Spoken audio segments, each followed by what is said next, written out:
Hello everyone. Welcome to this stream. I hope you're having a good Saturday in spite of the weather. I'm super excited to show you all the different topics we'll be delving today.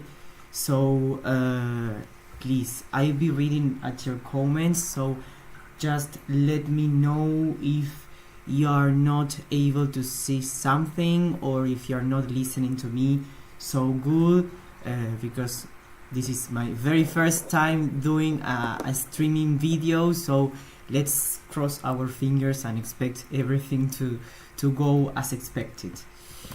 Well, for today's session we'll be talking about planning for differentiation, which is of course related to teaching mixed ability classes.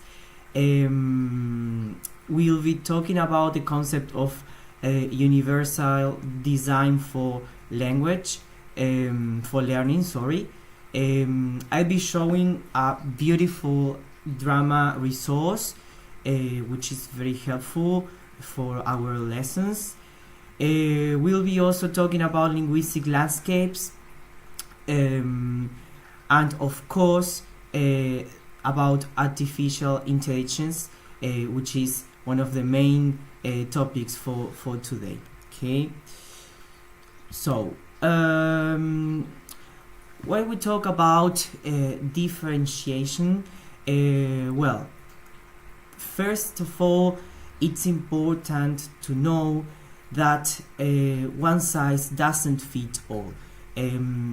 Has it ever happened to any of you when you go to any kind of shop to buy some kind of cloth and it says that it is an only one size, and you ask the person who is selling, but don't you have an S, don't you have an M, and it tells no, it fits for everyone, so try it. Well, in some cases it's true, but in most of the cases it's not true, and the same happens with teaching and learning. Not the same lesson plan will be possible to be achieved or will be tailored for everyone, so we need to adapt and we need to differentiate. And that's because we are all different, and it's not a matter of our students being different, it is that we are all different. And in which sense are we different? Well, we have different learning styles. Of course, some people prefer reading, others prefer listening, others are more tactile, others prefer walking through the classroom or doing something more like kinesthetic while they are performing an activity or a task. Some other students prefer something visual, audible, so that has to do with the learning styles. We also have different learning speeds, and that's a reality that we face in our classrooms. We have students who finish the tasks first, and others who whose learning speed is a bit slower and they need more time to do everything. We also differ in our motivation, in our extrinsic motivation and intrinsic one, of course. We also have logistical decisions, and it is related with the reason why we are studying a specific career or we are into a specific course. Perhaps it's because we moved to another city and that's the only institution that we have near our house, and the courses they provide there maybe are not the best for us, but we decide to study there anyway. Or I study in the night shift because I'm an adult and I need to work during the day, so I go to the night shift. And so there are many aspects about why you study what you study that makes us different as well. We also have different tastes, different cognitive differences, and it involves all the huge topic which is related with the autism spectrum that we are not going to talk about today, but it has to do with that.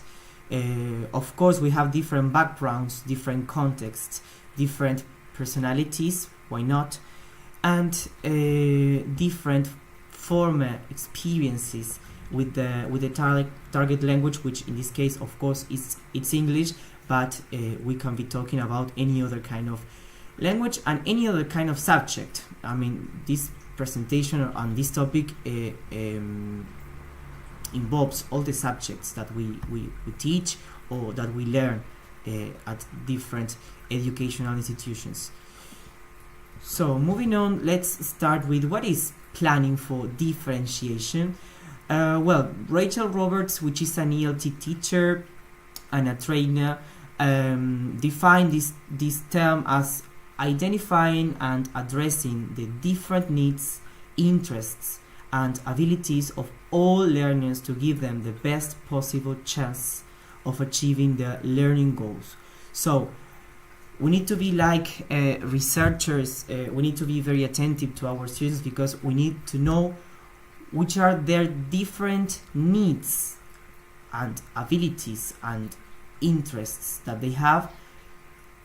And it's not enough with that. We should know how to cope with that situation and what to do. I mean, it's important to notice, to identify that, but also to do something with that, okay?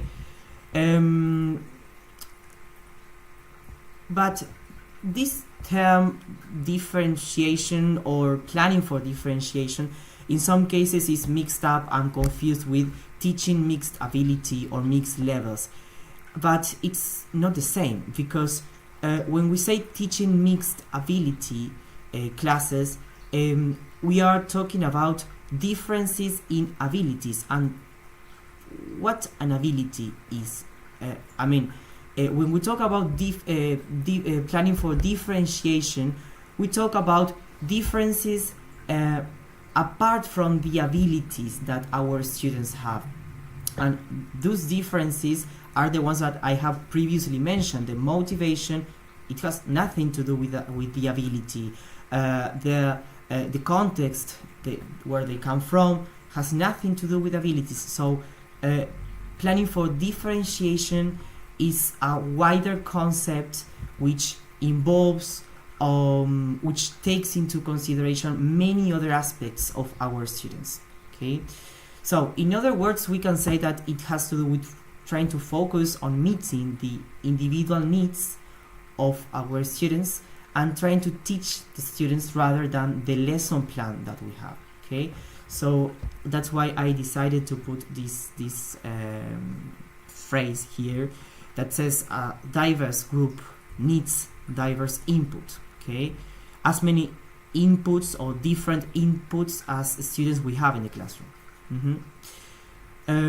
Well, let's shift gears and move on how to differentiate. We can differentiate in three different ways. We can differentiate by outcome, we can differentiate by task, and by teaching method. When it comes to the first, we talk about providing differentiation-friendly tasks. These friendly tasks are the one that are open tasks that provide different options for our students. Tasks that require peer interaction, because that's when the learning really happens, when students interact among each other. Okay. We also talk about tasks which provide choices in terms of challenges or quantity.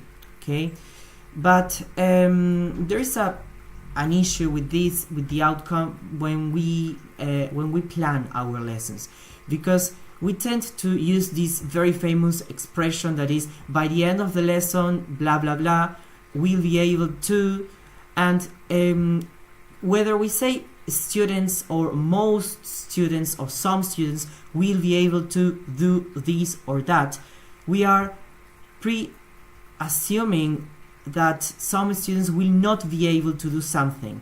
And that's why it is so important to plan in advance, and so important to plan everything carefully, and to plan differentiating the tasks, the activities, and the objectives, of course, to prevent this misconception that we have about some students that will not be able to do something in our class. So that's why I included inside this question mark backward design. Well, this is a topic that some other peers will be covering later in another streaming, but perhaps maybe this is for all of us to think about. You can write something in the comments below if you want to. What do you think? Maybe it's one of the best solutions to prevent ourselves from assuming that some students will not be able to do something. Because if we design in this way, using the backward design, when we state which is our lesson objective or lesson aim, we will not be doing this thing of planning who are the ones who are not likely to achieve that objective, right? Moving on to differentiation by task, it means tweaking or adjusting the different tasks that we provide for our students to provide extra support or extra challenge. Because some students need some support strategies, some scaffolding to reach a certain level, while others need more challenging activities. I'm looking at the comments. By saying students, we are also assuming that all of them will reach, learn, acquire exactly the same in the same way. Yes, that's true. The thing is that we are so used to doing this that we are not conscious, we are not consciously skilled about this aspect of planning.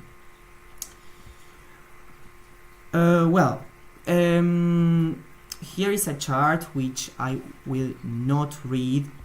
You will then have access to all the material from this presentation, but it provides some ideas regarding the different language skills: reading, listening, writing, and speaking, which of course we know that in our lessons we don't teach an only one skill, but it has some ideas about how to provide extension or challenging activities for those students who finish first or who have a better language management, and support strategies or scaffolding strategies for some students who need more help to achieve the objective of the lesson. Okay?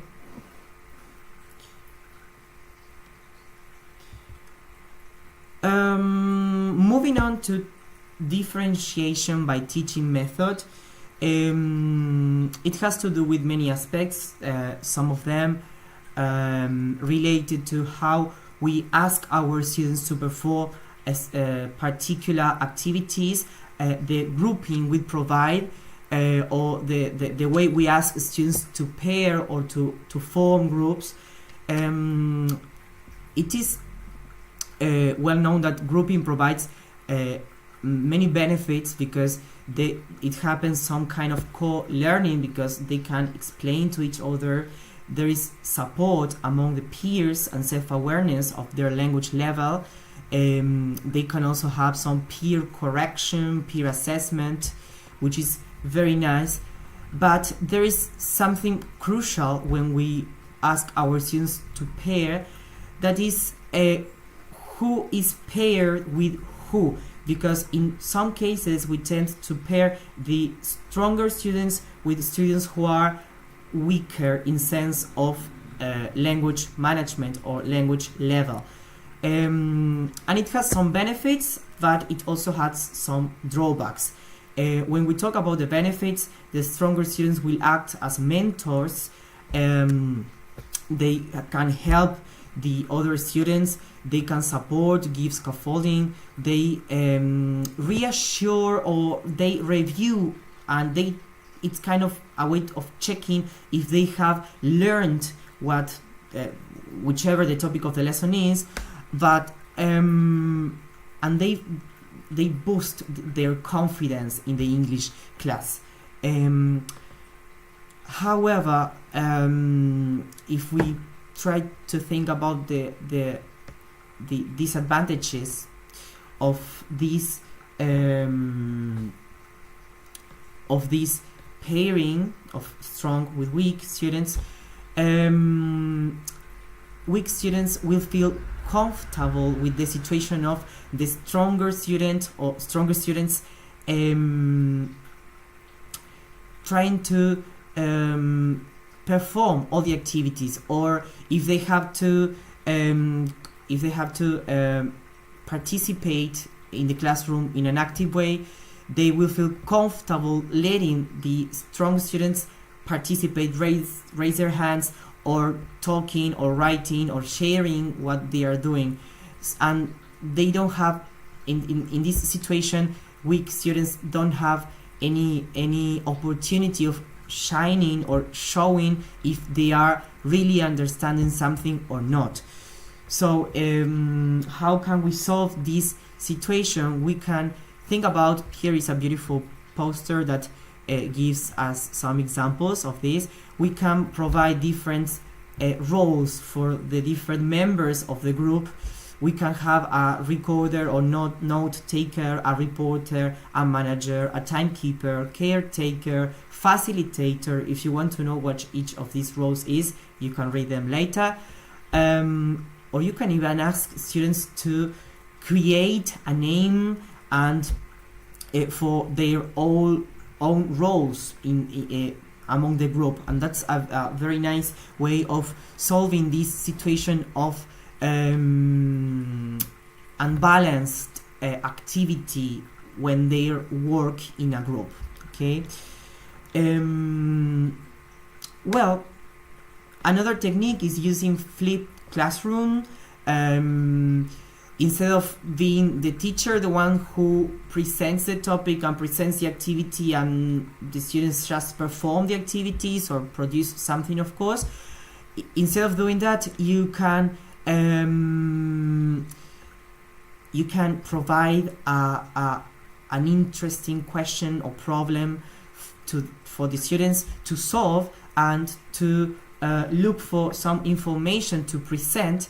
They are the ones who present the topic, who do some research and then present what they have found, and then you work with that. You present what you want to present as a teacher, and then you provide the activities. This is very good. They get very engaged, and it's useful for them because they have a previously stated idea of what the topic is about. They are more concentrated in this time of classroom approach. And the last point I want to highlight here is the questioning techniques that we have. First of all, we sometimes name particular students to answer different questions, and this is very nice because we are also differentiating in this way. It's not, I mean, we shouldn't ask the same question to all students. If we know that a particular student will be able to answer this question, which is more difficult or complicated to answer, I am going to name that particular student and I'm going to ask that particular student. But if there is an easier question that I know that Fulanito can answer, okay, I will name that other student. But another aspect about asking is the time and the space, the time that we provide our students to answer.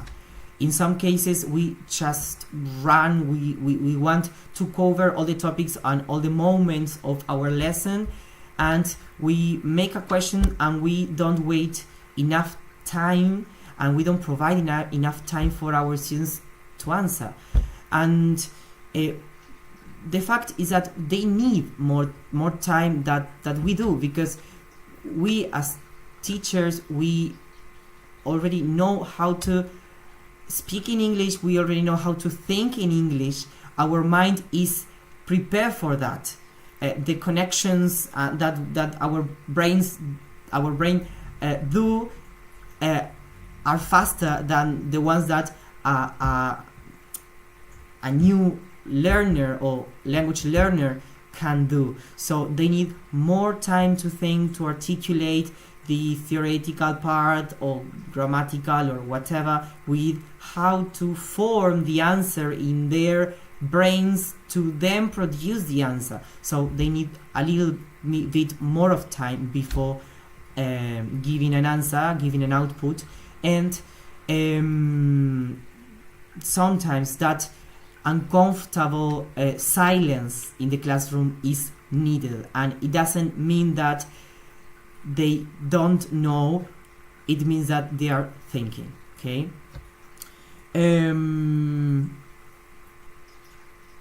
Well, I'm seeing your comments here.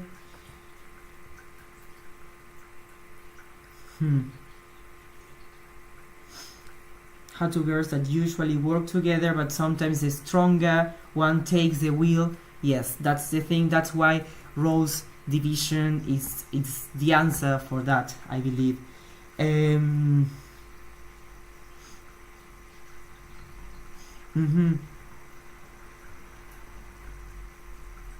Okay, well, after covering this this huge topic, I want to move with some aspects about teaching mixed ability classes, and in this case it has to do with ability, okay, in some way. These are just some quick tips for all of us to consider when we plan. The first of them is the PBL, the project-based learning, which proves to be very useful when we work with different groups. But how can we differentiate when we plan a PBL lesson? Well, the clue here is to form different groups, each group composed by students with similar language level, and to provide different tasks for each group. I mean, the topic can be, I don't know, a films review, okay? And they have to, after working with vocabulary, expressions, and many other aspects related to the topic, you assign the task or the project of asking them to write a review. Okay, this group that I know they have a very good language management will write the review and present it. This other group, which I know that is better with technology, will, instead of writing the review, will record a video explaining the review, because I know they will feel nervous presenting in front of the classroom. This other group, and you do like that, you differentiate like that, and all of them do the same or achieve almost the same objective, okay, but with different levels and different tasks. You adjust the tasks for the different groups, because it has to do with our expectations as well. We can't have the same expectation for a student who we know has always studied English in a particular institution to the one who has never had English before, for example. And it happens with adults at the night shift. it's also connected with homework. Okay, we have to differentiate that homework according to the language level we know they have, because it's a way to motivate, okay, to motivate students to continue studying and to do the homework, which we know it's a very controversial thing today because they are not used to doing homework. They don't bring the homework ready. But if we differentiate, they will notice that we are taking into consideration their differences in language management, and we are going to motivate and to give further practice in areas that they still have not mastered. So that's my suggestion for you. What happens with drilling? Well,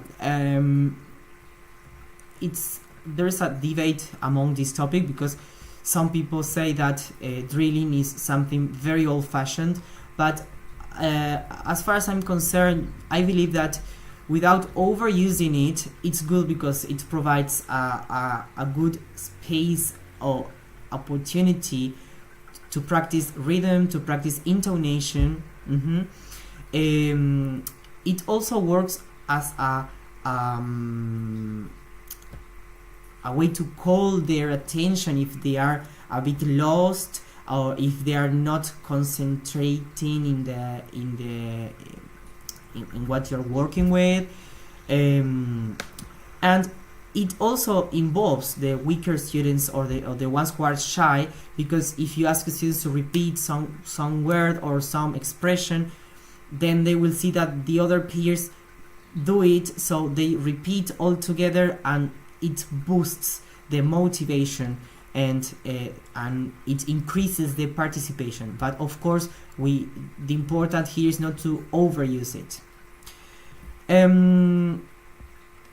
Another aspect is peer correction. Some cases, if you don't have extra activities for the ones who finish first, or you have extra activities, but you are just asking those peers to wait for 2 more minutes until the rest finish, you can ask them to do some peer correction among the ones who finish first, or you can ask them to help the other students performing the tasks or the activities, and they will feel important in the classroom. But all of this has to do with what we can do as teachers without considering our students' thoughts or points of view. So that's why I brought today the option of a discussion and needs analysis, and it's just in short words, it's providing an open class where you discuss with your students the classroom situation. You can make a questionnaire or an interview or a recording, if all of them agree on being recorded, about their learning style. Well, how do they study? Do they study listening to music, listening to the audio of the material? Do they prefer reading? Do they prefer kinesthetic activity, a tactile one? Or how do they study? How do they prefer to learn? Or which are the strategies that they need us to do to help them learn? Or which are the strategies they do when they are on their own in their house, and they have to study for something? Which are their language needs as well? In which areas they feel more confident, if they need to practice more speaking, or if they prefer practicing more reading, or whatever. Which is their learning enjoyment? Which are the moments, or when do they feel that they are really enjoying learning? And it's not, and this is important, because in some cases students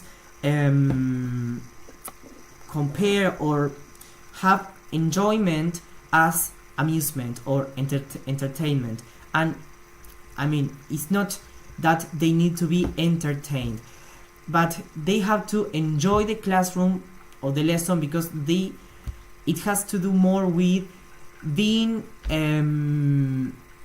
acknowledging or being aware that they are doing something to improve their English level, and because they are learning without being aware that they are learning.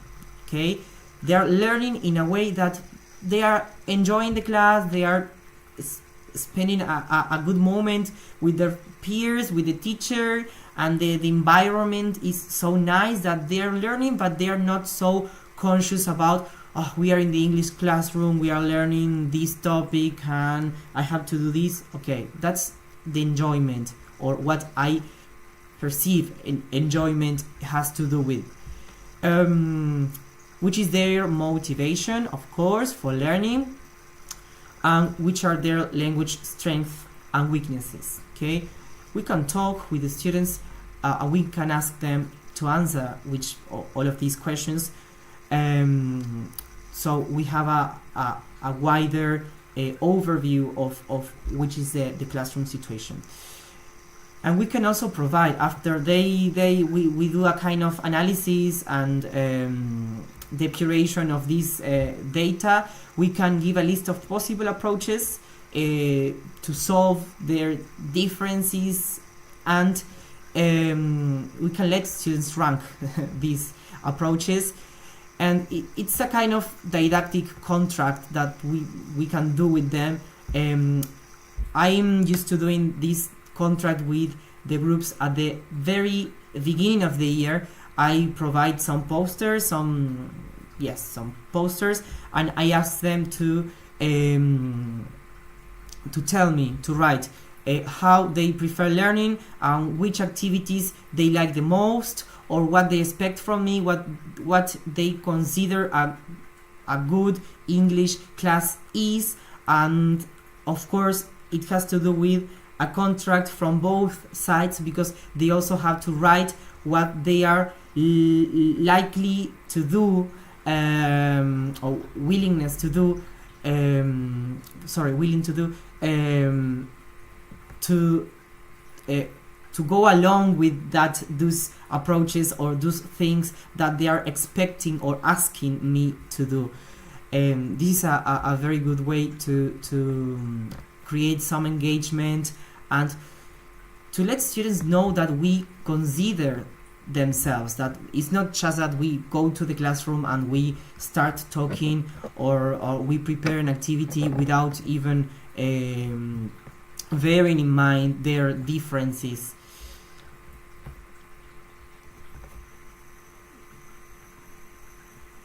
Let me check the chat. What are you discussing here?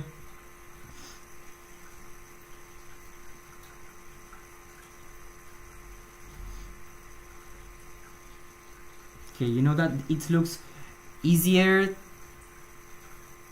but it's more difficult than it looks to being able to read your comments and deliver in the presentation. I will need an assistant here, but I'm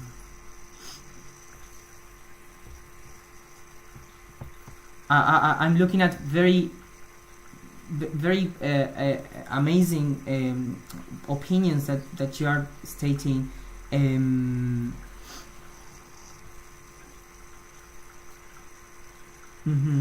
Students taking control. Yes, that's good.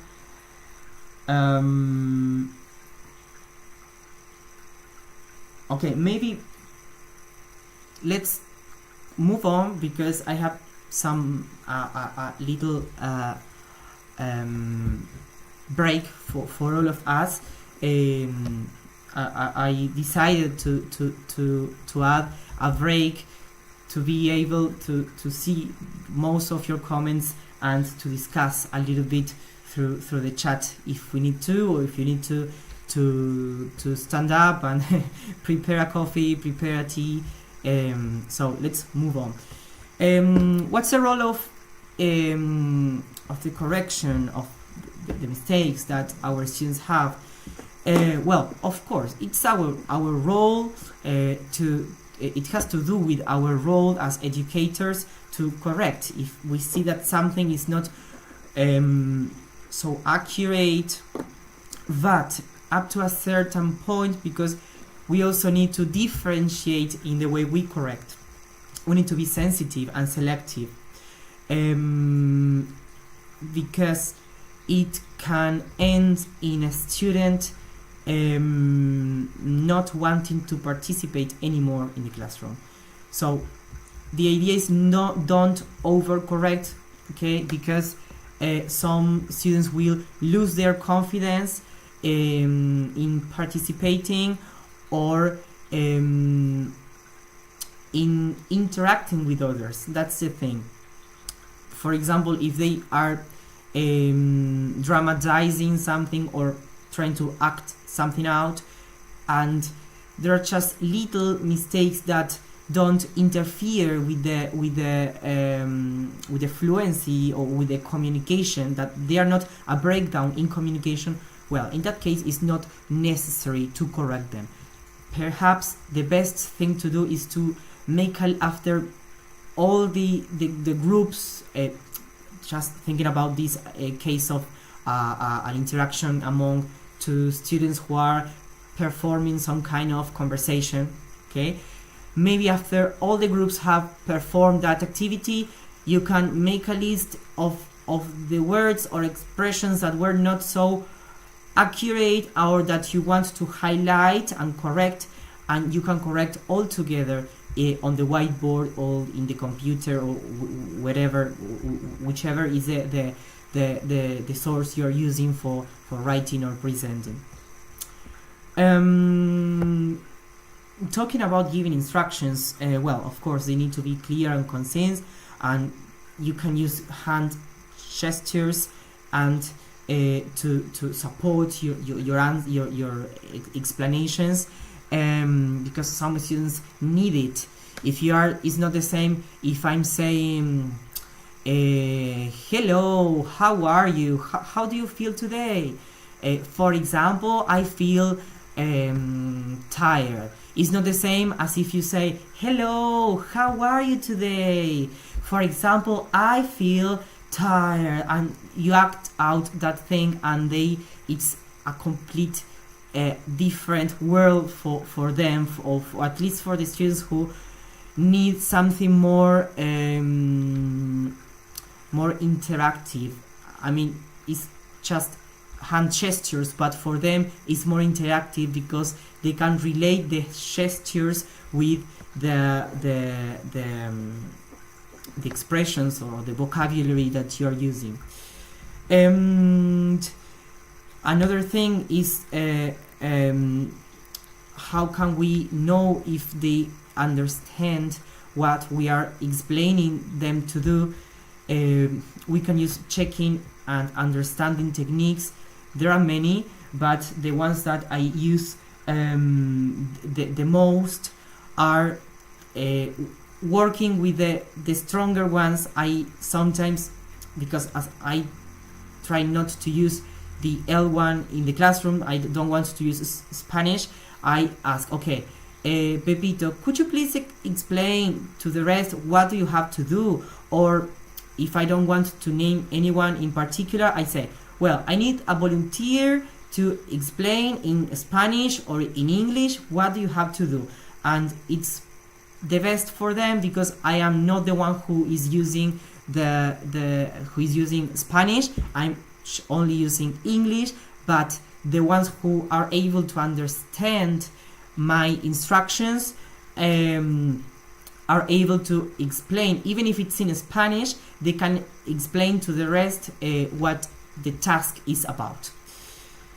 And the last tip is to set the goals, or we can write an agenda for the day, or we can write the lesson names or the lesson objectives, and it's very useful for them to have an overview of what they will be working with in the classroom, or to have or we can just make a kind of checklist. Okay, we have already covered this topic of I don't know, films review. I will repeat this example because this is a topic I'm working with my U2 groups.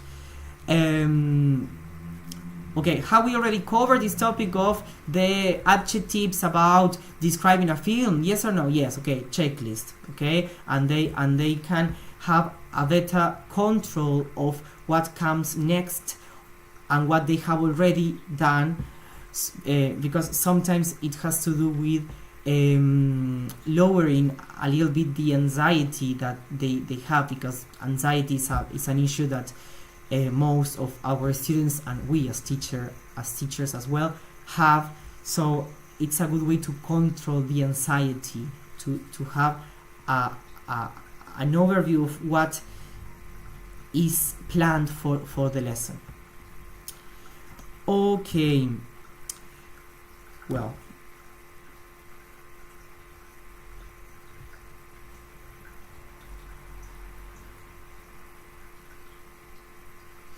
okay, let's move on to this concept, which is nowadays very famous. I don't know if you have read something about this or heard something. It's UDL, Universal Design for Learning. In Spanish is Diseño Universal de Aprendizaje. It is a research-based approach to the curriculum design that is it has to do with the educational goals, methods, and the material and the assessment that enables that all the individuals can develop the knowledge, skills, and motivation and engagement with learning. What is new about this concept? Because maybe it sounds like something that we have previously heard about, but the thing is that it contributes in the way that it eliminates, it erases the dichotomy between students with disabilities and those without disabilities. It eliminates the concept of disability, because we don't have students with disabilities. We have students with different abilities. We all have different abilities. Okay, if we just, and it can be extended from the classroom. We as student teachers have different abilities, and that's the real thing. And this is very important because it has to do with inclusion, because inclusion means that it means letting the others feel part as if every individual is the same, with their different abilities, of course, but we are all human beings. We are all the same. We all have the right to develop that, what I have previously mentioned, knowledge, skills, motivation, and we should all have the opportunity to be engaged with learning, with our learning processes. So by deleting this concept of disability, the focus of disability shifts from the student to the materials and the media in particular, and to the curriculum design in general. Okay, and it has some features that have to do with the fact that education is for everyone, that there is not a unique model of a student, a unique student's model. As I have already said, we are all different. There is not a unique way of learning that has to do with the differences in learning speeds, learning styles. Okay, all the children can learn together. They can work in group, even if they have differences in terms of abilities. Teaching methods must involve diverse types of students. Okay, we should consider every individual in our classrooms, okay, in our groups. And it has three main principles, which with the first one being that we should provide multiple means of representing information and content. This is what they are learning, as students differ in how they perceive and understand information. provide multiple means of expressing learning, how of learning, as each person has their own strategic and organizational abilities to express what they know, and provide means of engagement, multiple means of engagement, the why of learning, so all students can feel committed and motivated in the learning process. So, in short words, we should provide multiple ways of what they are learning, how they can learn that thing, okay, or how they can express what they are learning, okay, and multiple ways of why they are learning, okay. There is a woman which is pretty important in this field, in this concept, which is Carmen Alba Pastor. Later you will have some material if you want to read more about this topic, who said that being aware of diversity means having to provide responses that respect differences. So this is what we are talking about, okay. We have to respect those differences in their abilities and provide different ways of learning, different ways of expressing what they learn, and different reasons for learning that thing. Okay, let's shift to something a little bit more different. This is just something quick which I want to share with you. Some of you know that I've been in a seminar at Rivera, which is a regional seminar that is done every year, and they presented this resource, which for me it was astonishing, because I'm not used to introducing or involving drama or acting in my lessons so much, but after I found this resource, it's like opened my eyes and opened many doors for creating different activities.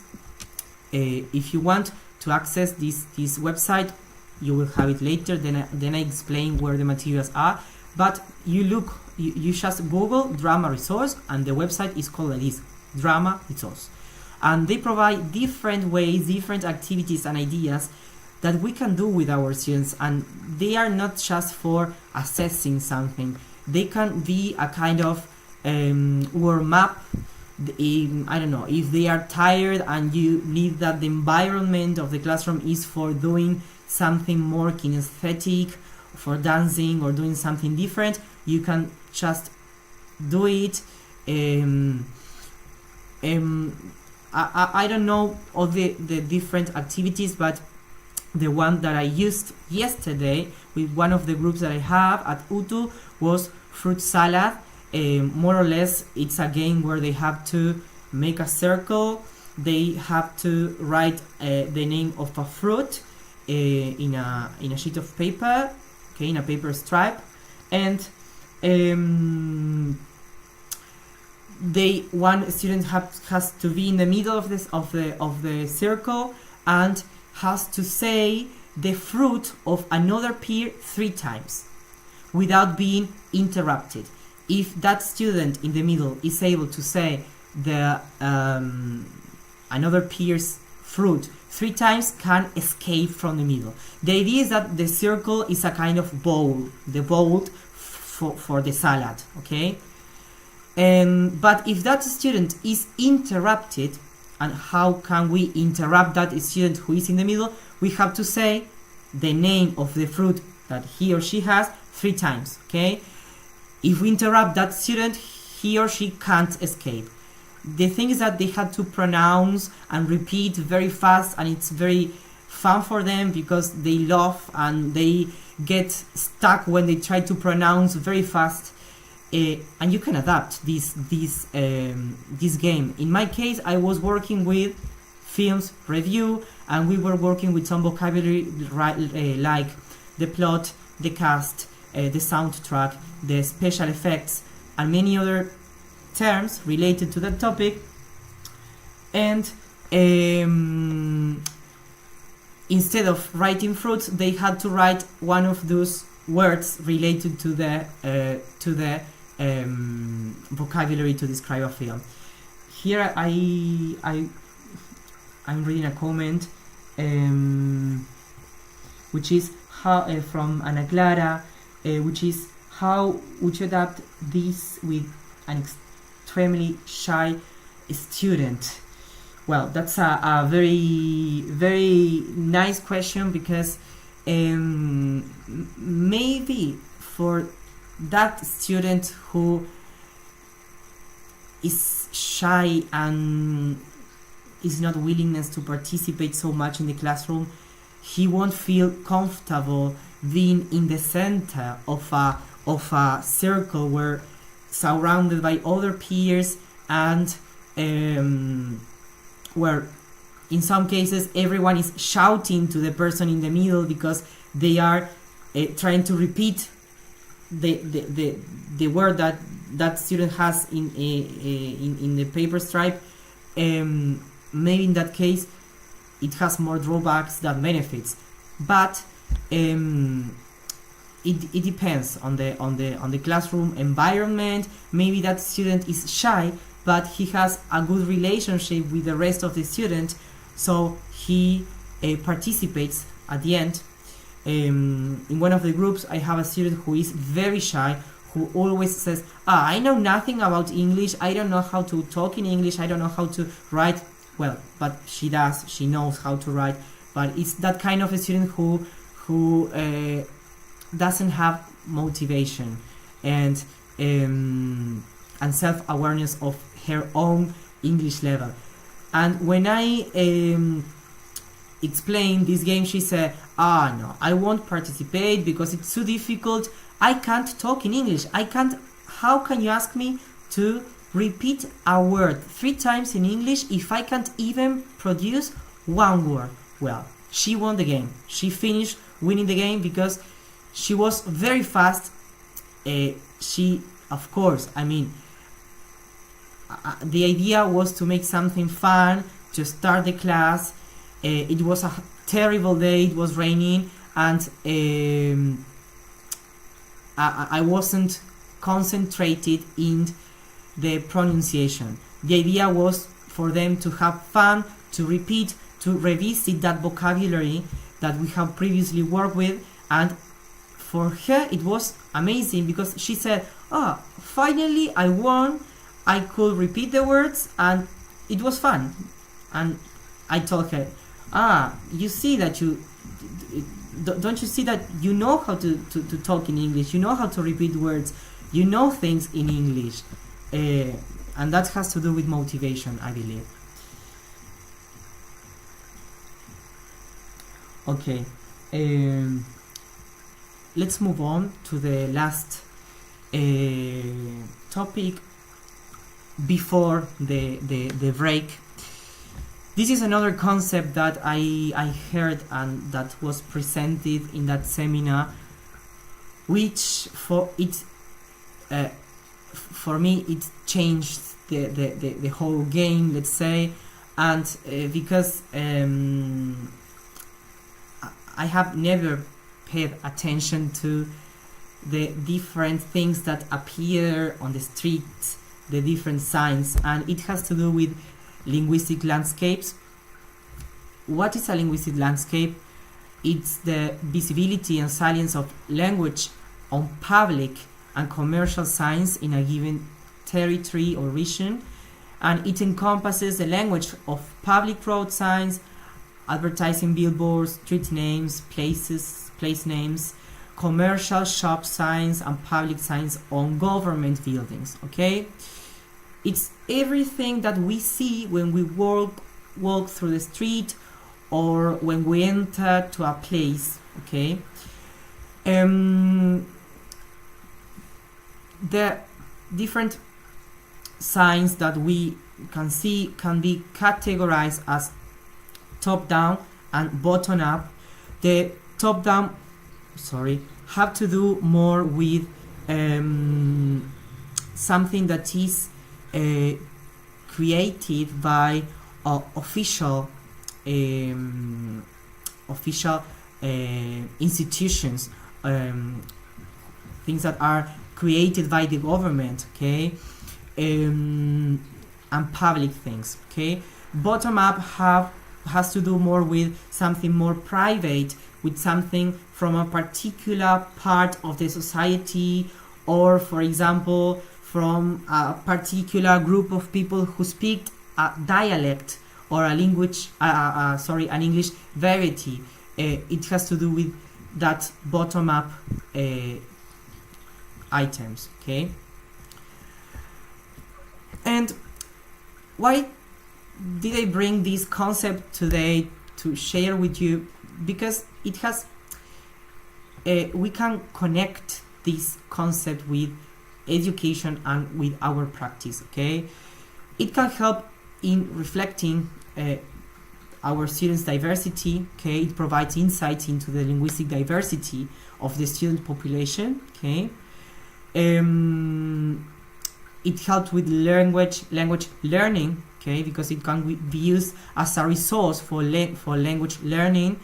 We can observe and analyze the language used in signs and advertisements, and students can learn vocabulary, grammar, and the pragmatic use of the language in authentic contexts. It has to do with that, with English in context, not English isolated, okay.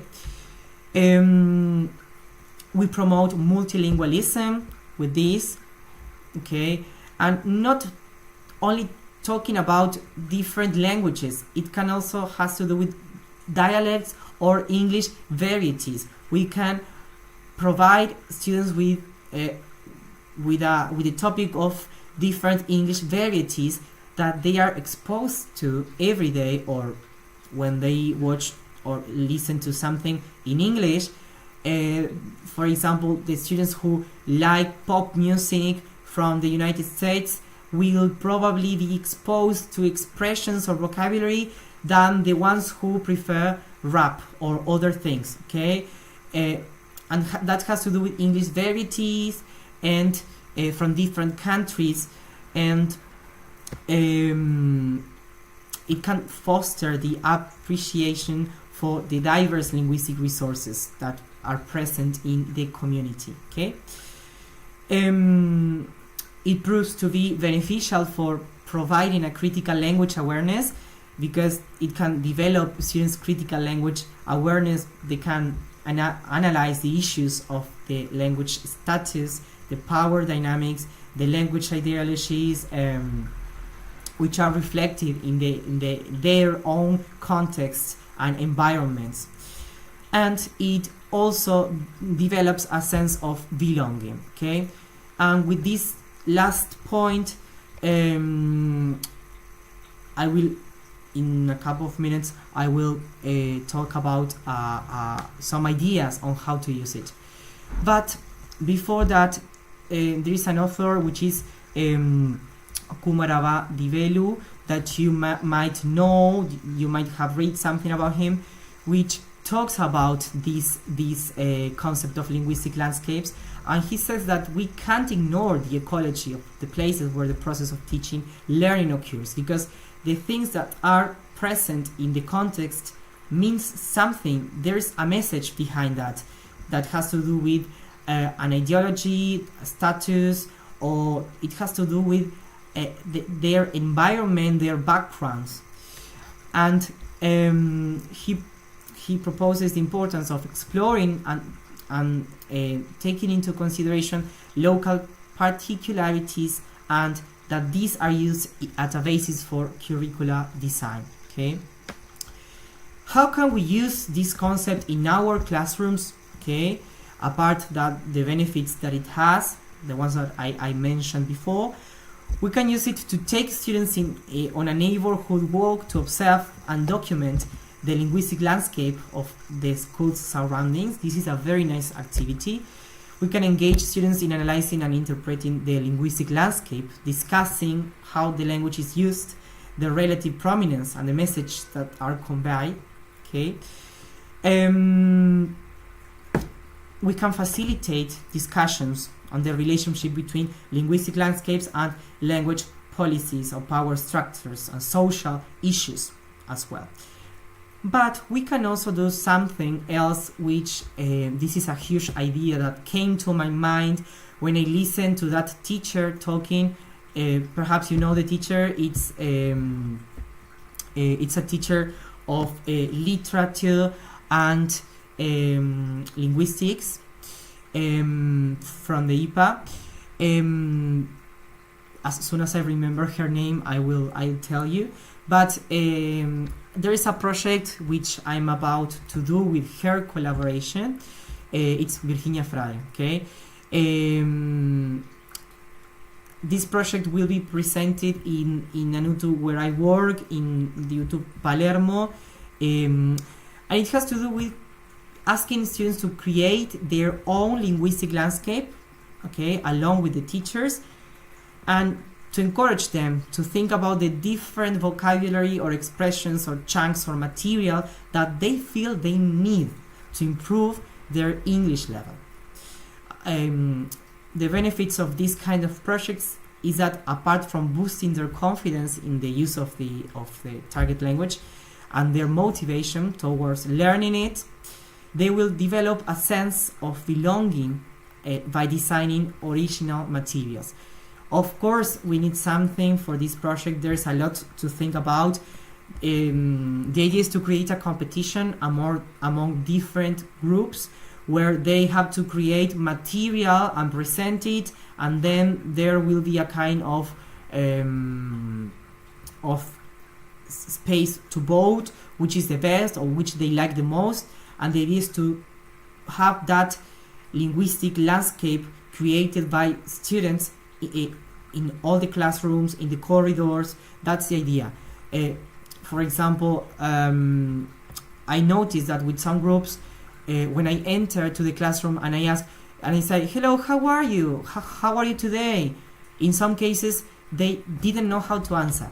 Okay, and I'm talking about students who are about to finish their studies. They are about to graduate. Okay, but so one day I told them, okay, let's create a poster where you can invent or where you can write possible answers for that, and other possible ways of asking that. And they wrote, today I feel terrible, not feeling good. So they didn't create a complete landscape, but it is a part of a linguistic landscape created by themselves, and they stick it into one of the walls of the classroom. And every day I enter to the classroom and I ask them, how are you today? They know how to answer because they have a look at the material that they have created by themselves. So this is what the project is more or less about, creating their own artificial linguistic landscape. Okay. Well, just to give ourselves a little pause before that, these are just some pictures to exemplify what a linguistic landscape is. As you can notice, in this case, there is a board from a classroom where they created some kind of puddles with the month for their birthdays, and they also created some other material related to the use of I don't know, some apps, okay, for learning, I suppose. And in the other cases, you can see that there are different languages coexisting in the same place. You have, for example, in the picture on the top right, in the top left corner, you have dentist, dentista, and you also have another language which I can't recognize. I don't know if it's Japanese or Chinese or which one is it, but these are linguistic landscapes. Okay, so after saying that, let's go to a little break. I'll be here reading your comments. Perhaps tell me on the comments if 5 minutes it's okay, just to process all this information, because then we have something very brief, but we need to stop for a little bit, right?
Okay, how do you feel for moving on? I'm reading all your comments.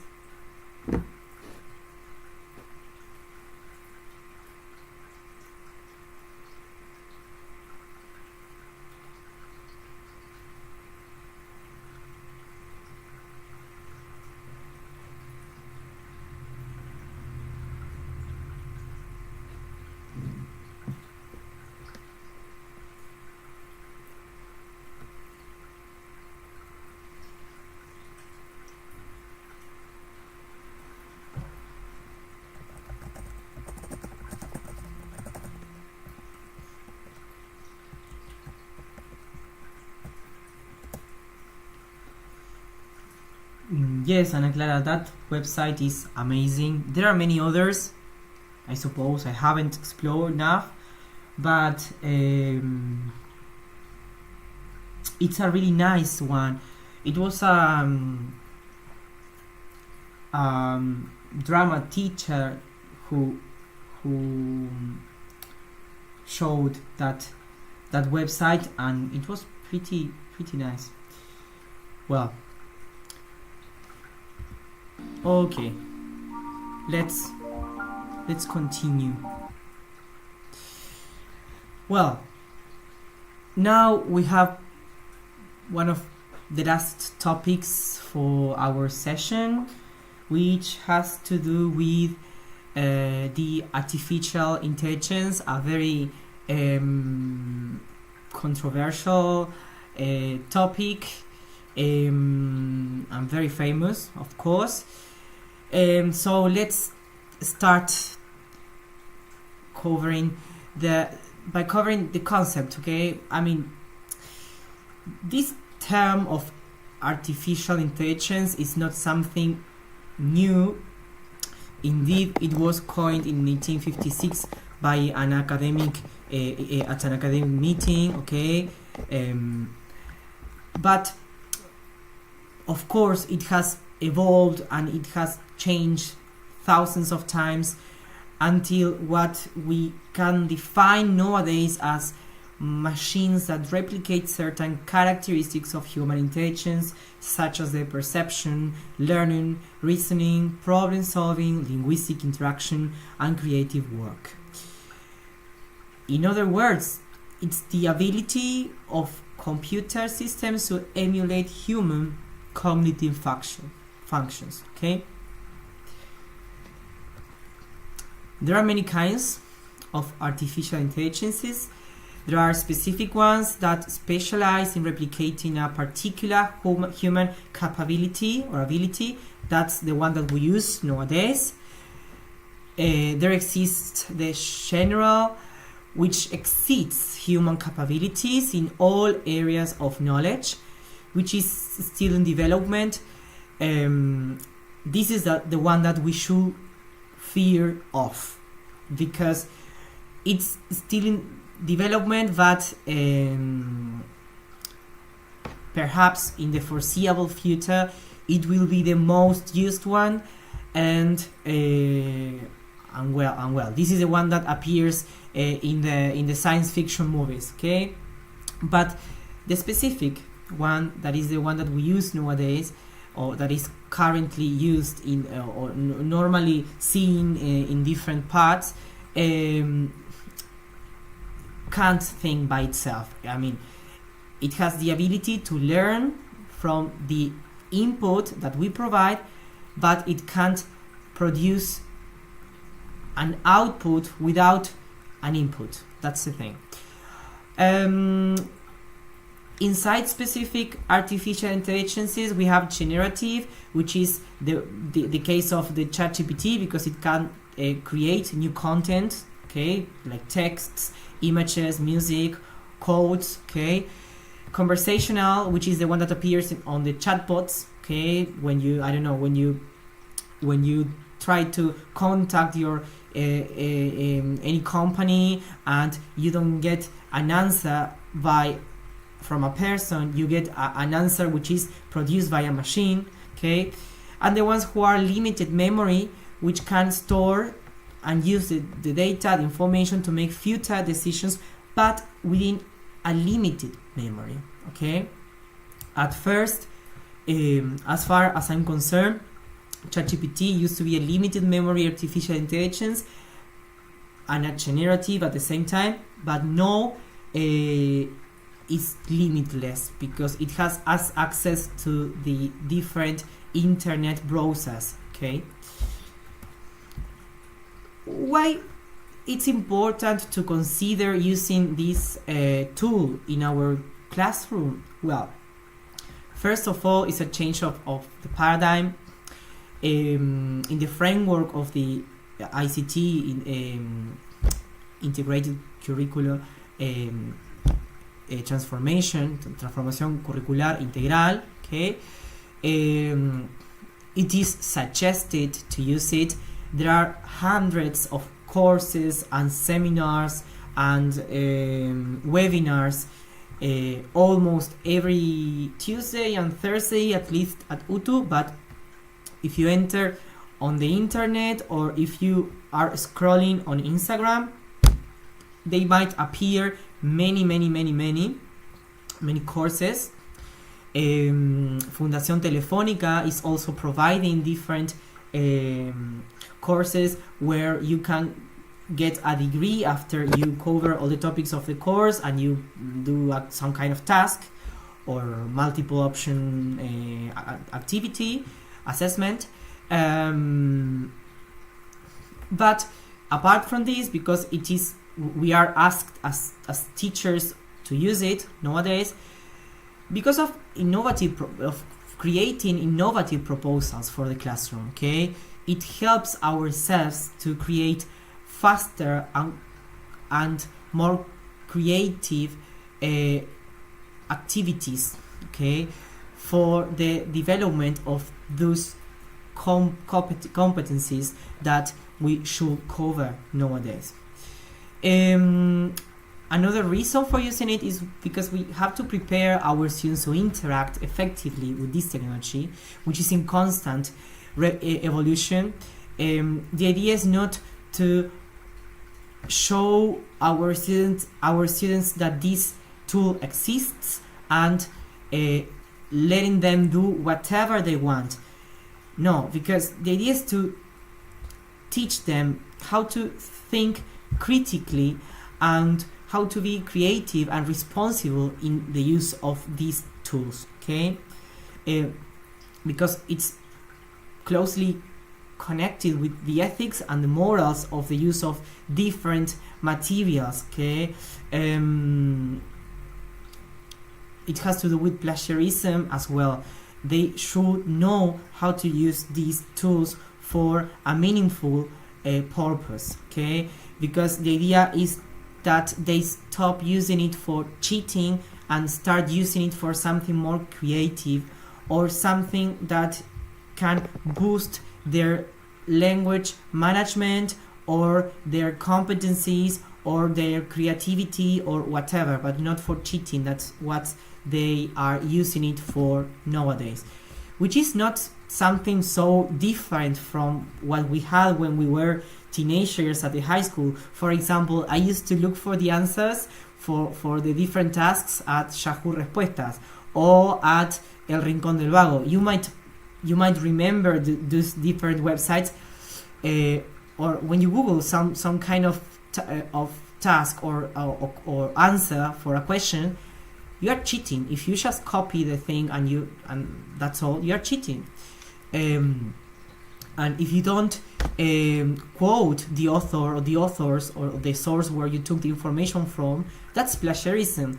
And these are concepts that our students are not consciously aware of, and that's the thing that they should be. The idea is that they become consciously aware of these concepts and the drawbacks that it can have if they cheat at a university level or if they cheat at an academic level. So this is very important. And another very crucial reason for using this the artificial intelligence in our classrooms is because rigid and uniform curricular models contribute to school failure.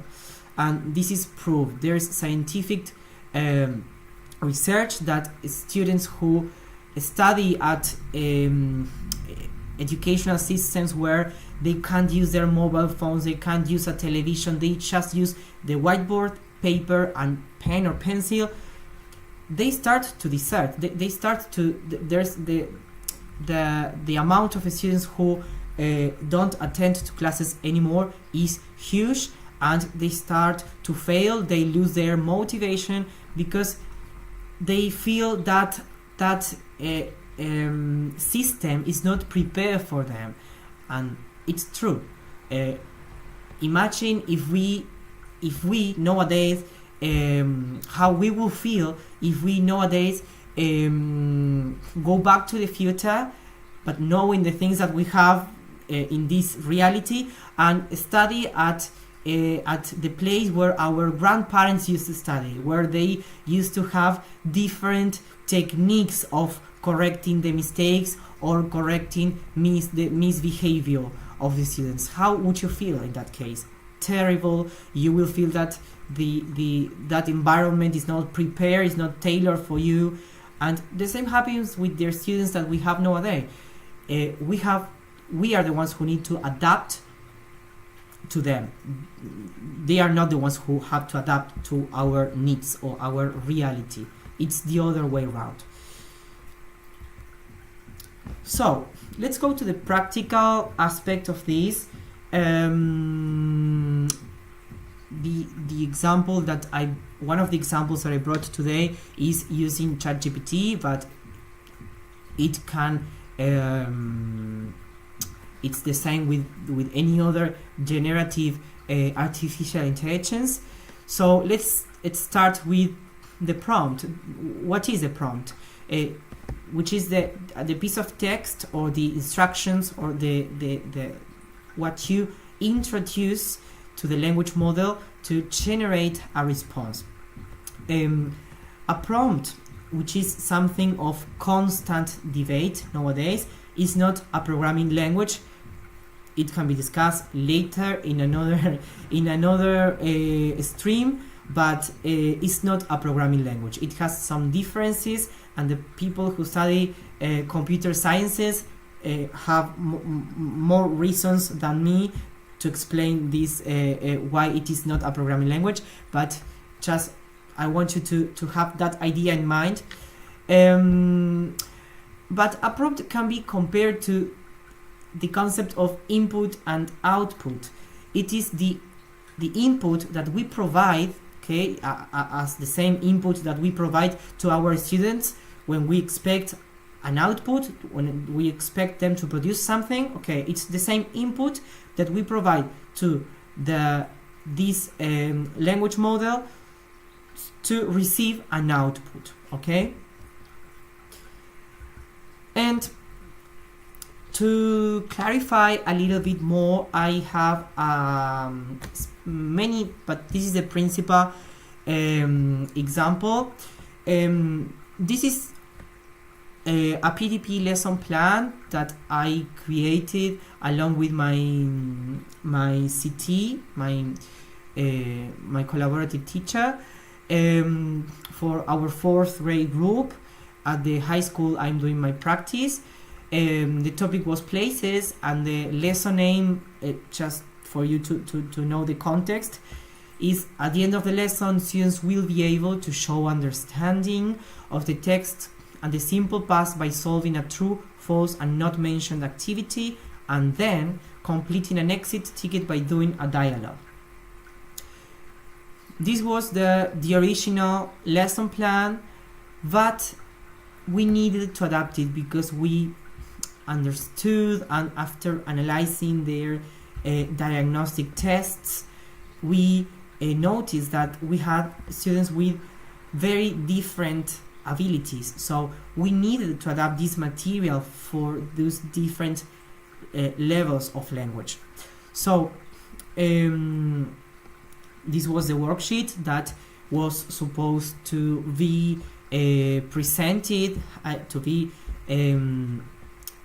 given to all the students, but which indeed it was, but later we provided more material for different kinds of students, which I will later explain. So I used the ChatGPT to adapt this material. Before having a look at the prompt that I wrote, ChatGPT stands for the GPT stands for Generative Pre-Training Transformer. Okay, that's why it's called ChatGPT. Okay, it's just a kind of extra information for you to know. And I brought this because the idea is to have a look at how to write let's say good prompt. There are many forms, many ways to write an accurate prompt, or a prompt that will produce the best outcome, or the outcome that will be most closer to what we want. So I'm not going to read it all, but the idea is to state, first of all, to state who you are, which is your job, and which is the grade that you are working with. You can say who you are, or you can ask the artificial intelligence to think as if it were. You can say, imagine that you are an English teacher and you work at a 4th grade group in a high school in Uruguay. Okay. After that, you need to state if you have uploaded any kind of material. In this case, I uploaded my PDF lesson plan, the one that I showed you 2 slides ago before. And so I wrote, this is my lesson plan, to know, or the file that I uploaded is a lesson plan. Okay. Then you have to state which is the topic and the objective, or the lesson names, and what you need to do. Okay, I want to create extra material for 2 groups of students: the ones who finish the activities early and need some extra and more challenging ones, and for the ones that need more scaffolding to reach the language level of the original activity. So we have an English level, which was the expected, the one that appears in the worksheet and in the lesson plan. We have students who finish first, who need extra activities, more challenging one, but we also have students who need more scaffolding because they have a lower English level and they need scaffolding to reach that English level from the original activity, and maybe they can reach the rest. Of course, why not? And we also should add some ideas, because of course we don't want this program to do everything for us. We want to add ideas or suggestions on the correct path to follow, so the output is more accurate. And this is what we got at first. We got some ideas for advanced students and ideas for students who need more support. It was just the activities and the instructions. Okay. Then you can have a look later in the material. But we wanted to adjust it a little bit, so we wrote additional prompts. We said, great, I have a student who has problem identifying the verb to be in the past. Okay, I mean, in spite of working with language in context, there were some students, and there was a particular one who couldn't identify and couldn't understand how to use the verb to be. Well, in that case, we needed some isolated expressions or activities with isolated expressions or conversations or dialogues, like more old-fashioned ones, so he could understand how to use and how to identify the verb to be in the past. So here we received many different activities which were helpful for him, because after he did all these activities, some of them he did in the classroom, he did others in the for homework, and he finally came to the classroom saying, it was very easy. Yes, there are to be this and that, and you use like this and like that, and I say I am fulanito de tal, no I are, and well, fortunately it was useful for him. The most important aspect here is that we need to write a clear prompt for receiving an accurate output. Okay, I'm repeating this concept many times, but this is essential, and it's the same as with our students. If we don't provide a clear instruction, maybe the output can be a bit confusing, or there can be some kind of misunderstanding on what they have to do. Okay, so clear instructions, clear prompt, it's the same. Well, we wanted to do some other activities. We wanted to do an exit ticket and entrance tickets for them to do. So we created a word search with some of the verbs that appeared in the conversation from the dialogue of the original worksheet. And as entrance tickets, we provided these two activities, okay, which were a bit related with the topic, which was places. So they had to show these activities before they got into the classroom, the next class. So in this case, for us, it was very useful to use ChatGPT to adapt the material for different levels. Something important that I didn't mention about material adaptation is that material adaptation is not for just specific students. It's for everyone, because perhaps the students who finish first and need more challenging activities will also feel appeal for doing a word search. Why not? And maybe the ones who need more scaffolding after they finish the scaffolding activities, they want to do something more difficult. So the material is for everyone. Okay, of course we can suggest, okay, maybe you should do this before moving into this, or maybe you can do the word search and then, okay, do this that is more difficult, that I know that you can do it. So, but the idea for you to know is that the material, even if it's adapted, is for everyone. Okay, here is another example. This is from a group that I have at UTU, that where they study fashion design. We were working with how to describe different garments. First, we work with some expressions, vocabulary, adjectives, how to call the different patterns, the different colors and color varieties. We work with how to name the different garments, where to use them, on the top, on the bottom, the whole body. Okay. After that, I proposed this activity. This was one activity from a series of many, where they had to unscramble the words to describe the garments, or to write the correct description of the garment. But I told them, before correcting, I told them to correct themselves using an artificial intelligence and introducing in the prompt the description that they wrote.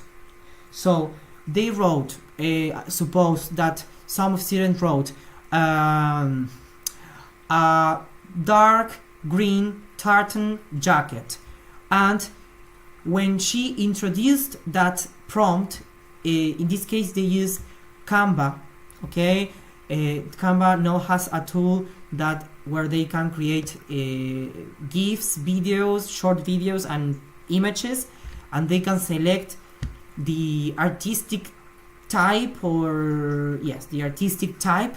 In this case, it's illusional or something like that. No, I don't remember, but this is the artistic style or type that they selected, like drawings in three dimensions. And that student introduced the prompt, and she could make a self-assessment because she realized that what she wrote was accurate, because the program generated a picture or a drawing of that garment, and for them it was mesmerizing, because she said, oh, I created the real garment with the description, and now I have a clearer idea of what I have created. It's not just a description or just some words, it's words and a picture, a real picture created by the student, and you will have as many pictures as students as you have, because the program doesn't create the same picture every time you introduce the prompt. And the same with the rest of the garments. If they introduce the description in a wrong way or in the wrong order, in some cases the program understood and created the garment, but in other cases the program couldn't create anything, or created something that was not so accurate according to the description, right? So this is a way in which we can articulate a grammar and vocabulary task with a creative one.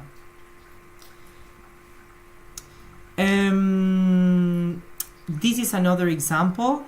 Perhaps you may recognize this text. This text is from the book Living Uruguay 4. It has to do with the charruas. Some students told me that it was very difficult for them to understand the text because it was separated into columns, and it was too long. And I knew that some students had that issue. They don't know how to understand the space in which the information is organized. So and they lose the track of the lesson, or they lose the concentration if they have to read a very long text. So I use this tool, which is the text leveler from an app which is Magic School, which adapted the text. It made it shorter but still understandable.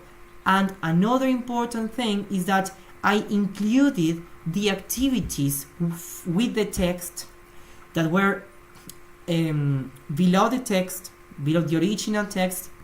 So those students who were going to use the adapted version of the text were still able to do the activities, the same activities as the rest, because the activities, some of them were multiple choice, others were true or false activities, and I didn't want to adapt the activities because they were short and simple in terms of the expressions or the options, but I wanted to adapt the text, so I only had to adapt the text, and everyone could perform the same activity with the same tasks, but with different levels or different length in terms of the material. Here you have some examples, more examples of artificial intelligences. There are hundreds of many other examples, but these ones are the ones that I have already used. ChatGPT, for of course, DaVinci, this creates pictures, drawings. Twee for school. Natural Reader, this one is pretty useful for many things, to practice intonation and pronunciation, because it's a website or an app that they can download from in their mobile phones. They can they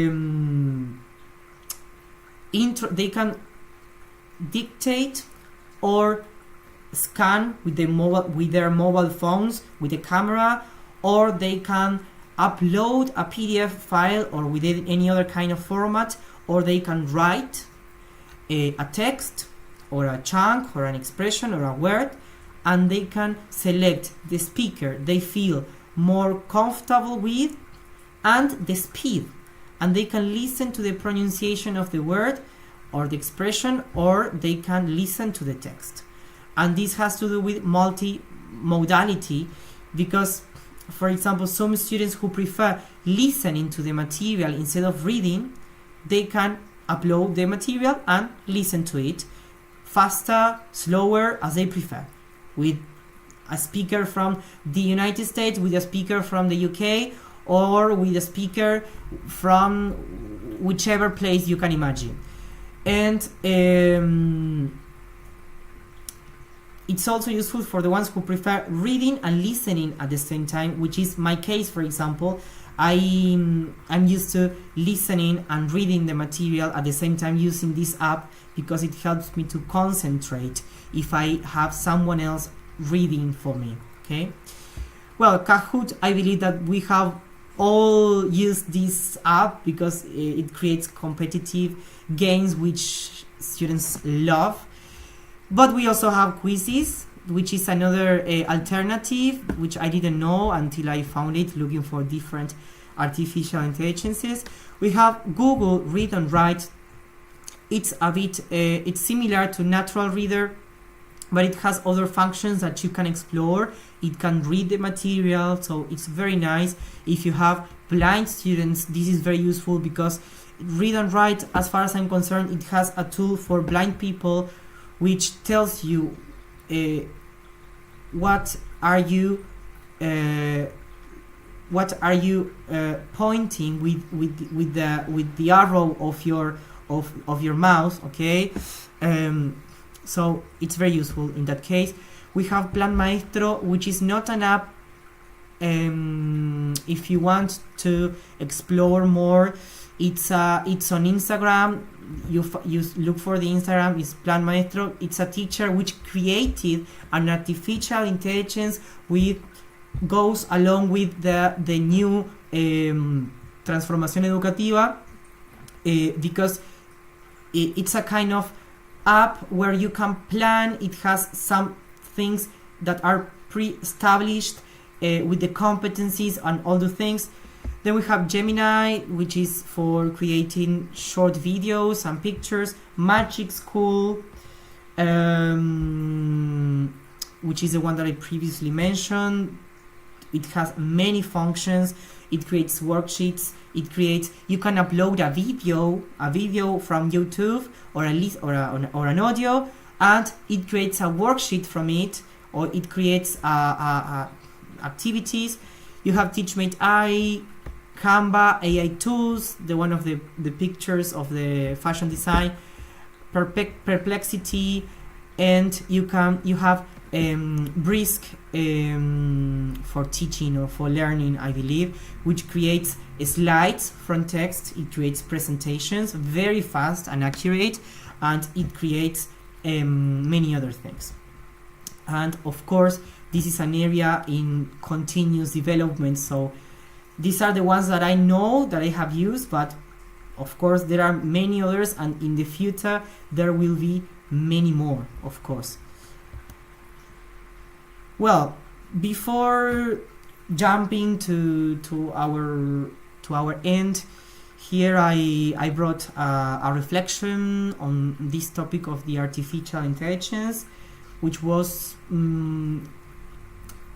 I needed to end with a reflection about this, because some teachers are struggling with this topic, principally the ones who have many years teaching and who are used to I don't want to call old techniques or teaching techniques, but they are old in terms of what we do nowadays, but so they are struggling with the use of technology and with the use of the artificial intelligence. So it's important to reflect on this quote, which please, before ending, if you can just comment something, or for the ones who will watch it later, please leave a comment in the comment sections below about what you think about this quote, which is, technologies are arenas of competing interests and conflicts. Therefore, it is essential for students to be able to identify and critically analyze these dynamics to become responsible and engaged digital citizens. It has to do with all the things that I have previously mentioned. It